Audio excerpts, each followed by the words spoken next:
Hi అండి, మొన్న వర్షం అయితే ఫుల్గా పడింది ఇక్కడ పిల్లల చుట్టుపక్కల అయితే. సో మీరు కూడా న్యూస్లో అయితే చూసింటారు.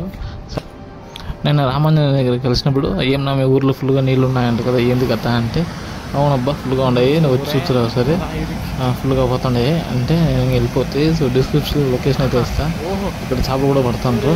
అంటే నేను దీని టైం లేట్ అనుకోండి, 11-12 పోతే ఎవరు ఉంటారు అక్కడ, ఎవరు లేరు, ఒక ఆయన పడుతుంటారు. సో దీంట్లో కూడా యాడ్ చేస్తున్నాను క్రిస్మస్ వచ్చేయండి. ఊరు లొకేషన్ నాకు తెలిసి ఊరికి వెళ్ళిపోయిన తెలిసి. సో మీరు వీడియో చూసే వాళ్ళు ఊరికి తెలుస్తుంది గమనించండి. ఊరిని నేను ఎక్కడ చూసినా అండి జిలేబీ చేపలో పడతాను నేను. ఏంటి వేరే చేపలు ఏం లేవా, ఏంటి పెట్టాను జిలేబీ కానీ కొరమేన్లు కానీ ఏ ఉన్నాయి ఇక్కడ ఫ్రెష్ వాటర్లో, ఇంకేం లేవు.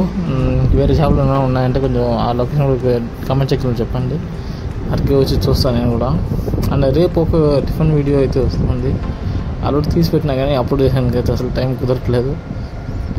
ఇది ఒక ఎలా టైం పడుతూ ఉండదు అన్న. ఈయన కూడా రామాంజనేయులు బంధువులు ఉంటా. నాకు ఒక డౌట్ ఉంది, ఏ టైం నుంచి ఏ టైం వరకు అయితే చేపలు పట్టచ్చు, కొంచెం అది కూడా కామెంట్ సెక్షన్లో చెప్పండి, నేను కూడా తెలుసుకుంటా. సో ఇలాంటి వీడియోస్ కోసం మన ఛానల్ అయితే సబ్స్క్రైబ్ చేసుకోండి. కంటెంట్ నచ్చితే లైక్ చేయండి. Thank you guys.